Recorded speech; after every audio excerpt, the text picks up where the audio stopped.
ملياردير أوكرانيا وأغنى رجل فيها. المسلم أحمدوف رينات ليونيدوفيتش عاش طفولة قاسية، ومن غرفة صغيرة لا تتعدى مساحتها 20 مترا خرج أحمدوف وانتفض على واقعه المأساوي ليصبح قطب الفولاذ والفحم الأوكراني، بعد أن كان والده يعمل في أحد مناجم الفحم. وسرعان ما أصبح الرجل الأكثر نفوذا في أوكرانيا.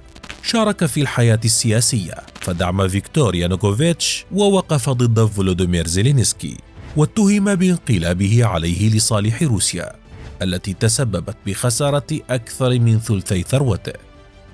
يمتلك أغلى شقة في العالم، وبسبب حبه لكرة القدم قرر أن يمتلك نادي شاختار دونيتسك. ومؤخرا تعهد بإعادة بناء مدينة ماريبول، المدينة التي توجد فيها أضخم مصانعه وشركاته. فمن هو هذا الرجل الذي ورغم ثروته الهائلة رفض أن يترك أوكرانيا وقرر البقاء فيها رغم الظروف المأساوية التي تعيشها البلاد؟ من مناجم الفحم إلى أغنى رجل في أوكرانيا. ولد أحمدوف رينات ليونيدوفيتش لعائلة مسلمة في 21 من سبتمبر عام 1966 في دونيتسك، وكان والده عاملا في مناجم الفحم. قضى أحمدوف طفولته مع أسرته في غرفة صغيرة مساحتها لا تتجاوز 20 مترا. كان رينات طفلا هادئا ومحبا لكرة القدم والملاكمة، وفي شبابه درس الاقتصاد في جامعة دونيتسك وتخرج منها في أوائل التسعينات، ثم انخرط في الأعمال البسيطة في منطقته، وتمكن بذكائه من تطوير عمله بسرعة كبيرة ليصبح الرجل الأغنى في أوكرانيا. وتحول ابن عامل منجم الفحم بين عشية وضحاها إلى رجل أعمال أوكراني من الدرجة الأولى، يحتل المرتبة 39 في قائمة فوربس بصافي ثروة بلغت 15 مليار دولار عام 2013. حقق هذا الملياردير أول مليون تداول له في تجارة الفحم وفحم الكوك، ثم قام بعد ذلك بتوسيع عمله وأنشأ شركة سيستم كابيتال مانجمنت، وهي مجموعة مالية وصناعية رائدة في أوكرانيا. تمتد إمبراطورية أحمدوف التجارية عبر مجالات التعدين والمعادن والطاقة والاتصالات والبنوك والعقارات والتأمين ووسائل الإعلام. ثم أسس مؤسسة الحوكمة الفعالة التي تدعم التنمية الاقتصادية طويلة المدى لأوكرانيا وتعمل على تحسين مستوى معيشة الأوكرانيين. كما أسس مؤسسة التنمية الأوكرانية التي تعمل من أجل القضاء على الأسباب الجذرية للمشاكل الاجتماعية.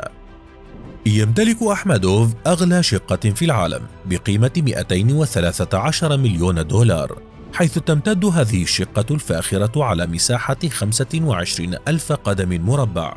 وبسبب اهتماماته بكرة القدم كان امتلاك نادي شاختار دونيتسك من أهم طموحاته التي تمكن من تحقيقها.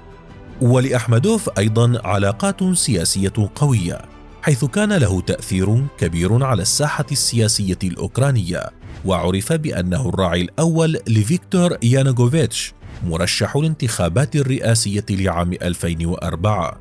وفي عام 2021 اتهمه الرئيس الأوكراني بالمشاركة في مخطط للانقلاب ضده، وذلك بدعم روسي. لن أغادر أوكرانيا. قبل أيام من الآن تعهد أحمدوف بإعادة بناء مدينة ماريبول المحاصرة، حيث يقع مقر شركته للتعدين والصلب.